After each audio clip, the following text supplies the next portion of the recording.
My full name is Rebecca Smith. I'm 32 years old, and I married my husband, Michael, about 3 years ago in the spring. Our relationship is great, and we are also very close to his sister, Emily. We get along like sisters. This story involves a man named Daniel, who later married Emily. Michael and I have been together for over 10 years, even before we got married, so we are like parents to Emily. We always wished for her happiness and took care of her. Because of this, when Emily got a marriage proposal from her fiancé, she wanted to introduce him to us, her second parents. "I want to introduce my fiancé to you both," she told us. That moment was very special for us as a couple. We felt so happy because Emily, whom we love like a daughter, was finding her partner and working towards a happy future. It was a joyful moment for both me and Michael, and our hearts were full of happiness. Finally, the day came and Emily brought Daniel, her chosen partner, to meet us. Daniel seemed to be around my age, maybe 32. He was 5 years older than Emily, which made me realize she likes older men. I watched him quietly and was impressed by his solid appearance and calm attitude. However, I noticed Daniel kept glancing at me. Did he want to say something to me? Was there something about me that bothered him, or was it just a coincidence? These questions popped into my mind. I quickly checked my clothes and hairstyle for any issues, but found nothing wrong. Maybe realizing it was rude to stare, Daniel quickly looked away. In the end, we couldn't understand why he was watching me so closely, but Michael and I decided not to worry about it. We went on to introduce ourselves and started chatting with Emily and Daniel, who were sitting across the table from us. "Please take good care of my younger sister" was a classic phrase exchanged, and Michael responded with a smile. "Emily, I'm trusting you to him," he said, entrusting Emily's future happiness to Daniel. This created a warm and friendly atmosphere at the gathering, easing the initial tension of our first meeting. At one point, Michael asked Daniel a question he was curious about. "Daniel, may I ask where you work?" I was very interested in his answer and listened carefully. Daniel answered proudly, puffing out his chest. "You might have heard of it. I work at TE Company, which is growing very rapidly right now." TE Company. Is that the famous game development company? Yes, that's correct. I actually started working at TE Company last year, he replied. But I didn't leave my old job because I didn't like it. TE Company approached me directly because they valued my skills highly. So it's like a promotion for me. Don't worry, I didn't start as a regular employee. Hearing this surprising story, both Michael and I were amazed. I couldn't help but widen my eyes, and our gazes met. Seeing our shocked reactions, Daniel seemed satisfied that he had made an impression, and he spoke with even more pride. "That's why I want you to trust me completely with Emily. I'm climbing the career ladder quickly at TE Company, and I'm confident that I'm progressing faster than most. Even though I started at a regular level, my salary will increase rapidly, and I'll move up in the company quickly. So please, don't worry." When I heard what Daniel said, I was so surprised that I couldn't speak. TE Company is super famous, and I know a lot about it. Michael probably knows about it too. But since he doesn't work there, he might not know all the details. I think both Emily and Michael know that TE Company is really well known in the industry, but it seemed like neither of them expected Emily's fiancé, Daniel, to move up the ranks so quickly after joining. I didn't expect it either. Some parts of Daniel's story made me feel a bit uneasy, but I decided to believe him since he talked about being recruited by TE Company and climbing the career ladder really fast. As we talked about other things, I was curious to know how they met and got together.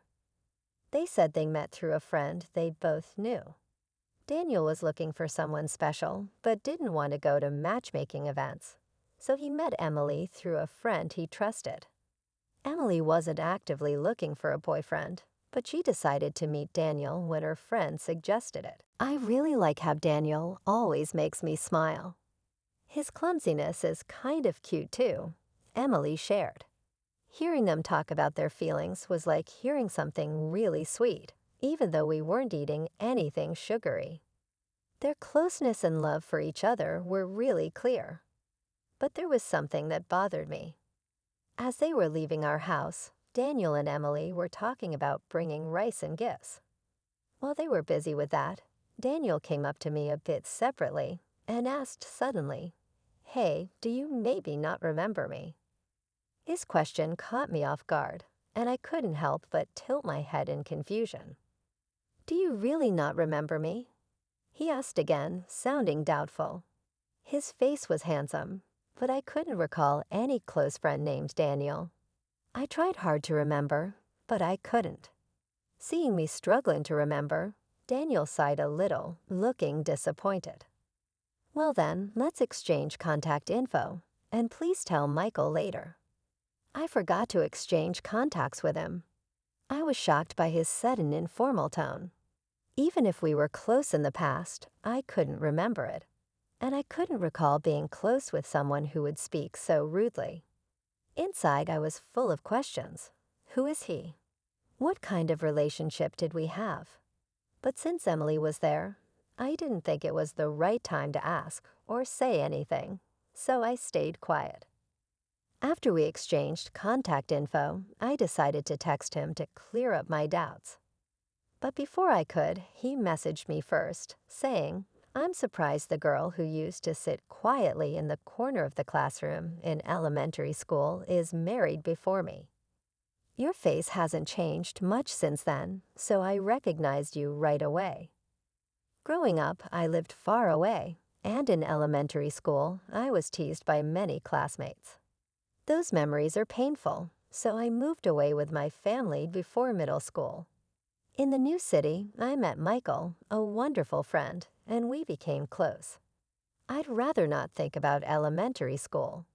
His words surprised me, so I asked, "What do you mean?" I didn't want anyone to misunderstand, so I explained that Michael was involved in our messages. We agreed that Michael would be included whenever Daniel and I needed to exchange info. I didn't share my background or reasons with Daniel. After explaining, Daniel smiled warmly and asked, "Do you remember being called Pew Girl in elementary school?" The term Pew Girl had a specific meaning.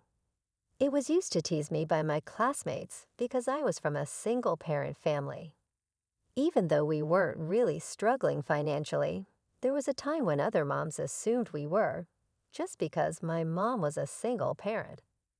This rumor might have spread among the kids and led to the teasing.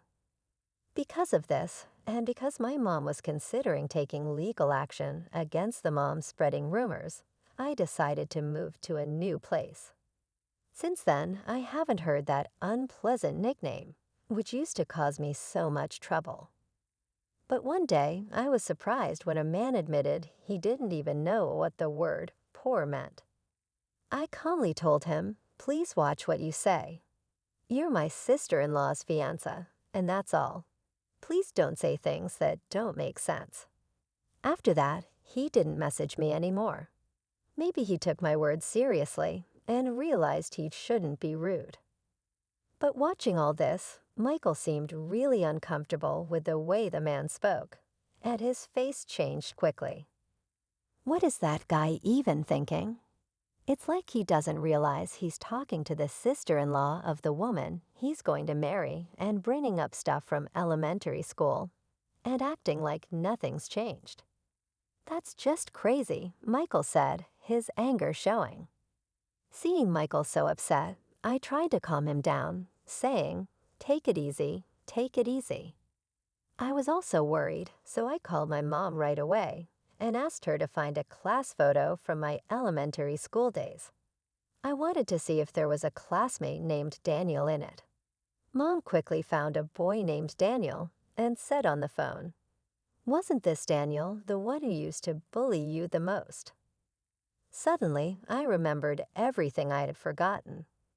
Daniel was indeed the main bully. Just to be sure, I asked Mom to send me the photo. Looking at it, he looked quite different now, bigger and chubby. That's probably why I didn't recognize him. After that, I decided to look into things further. A few months after our first meeting, I got a call from Emily, which was surprising after such a long time. "Rebecca, we haven't got your RSVP for the wedding invitation yet. Are you and your husband planning to come?" "What wedding invitation?" "We were really looking forward to it, but we never got it," I told her. Emily seemed surprised and said, "I definitely sent it. Maybe something went wrong. Anyway, I'll bring it to you tomorrow," she said, sounding very sincere. The next day, Michael and I got the invitation directly from Emily, and we told her we'd be there. At that point, we had no idea what would happen at the wedding or how it would affect us. No one could have guessed what was coming next.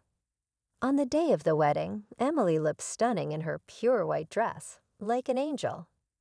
I congratulated her with tears in my eyes, hoping for her happiness and ours too. But Daniel, the groom, quickly soured the mood. He pointed at me, surprising all of us. "Why are you here?" "I didn't invite you," he said, looking very displeased. It seemed like Daniel went out of his way to make sure Michael and I didn't get an invitation. This woman grew up with just her mom. When things got tough, she ran away. Maybe she had some money problems, and now she's with a rich guy, thinking life will be easy. "She's living in a dream," he said, despite not knowing anything about my past. Daniel falsely accused me. Michael, sitting next to me, clenched his fist in anger, but I told him to calm down. Daniel kept making false accusations against me. "I have an important job at a well-known company. Are you planning to use your connection as my sister-in-law to get money from me if I marry Emily?" he asked firmly. His friends were shocked and started getting excited. They must have the same narrow view as Daniel. I went to a staff member and asked for the microphone. Daniel looked like he expected me to say something emotional and illogical, but I stayed calm and said, "It's ridiculous that you, who can't even remember the face of your own company's president, call yourself an elite. Think carefully if you want to cut ties with me. I'll be in the president's office tomorrow. We'll go through HR procedures." After handing back the microphone, I confidently returned to my seat with a calm demeanor. Michael stood up and walked toward the exit. Soon after, Emily followed him. Seeing this, Daniel called out to her, "Wait, why are you leaving too?" "I'm just trying to end things with her." "If that's the case, there shouldn't be any problems, right?" Not fully grasping the situation, Daniel spoke to Emily, who gave him a cold look. "You really don't know Rebecca, do you? She's the CEO of Tea Company. I respect and deeply admire her. I can't forgive you for insulting her. I'm ending this engagement right now. You've ruined such an important day. Be prepared," she said. Shocked by Emily's firm words, Daniel was taken aback. Emily talked to the venue staff and removed her wedding dress. She told the guests that the banquet was over and that the wedding would now be a simple meal gathering. She made it clear that this wouldn't happen again and firmly blamed Daniel for the breakup. The next day, as I had promised, I calmly waited for him in the president's office. Two big, muscular employees stood beside me, ready to act if he tried anything during our talk. When he came in, he seemed confident at first, but that soon changed. He sat down and looked tense.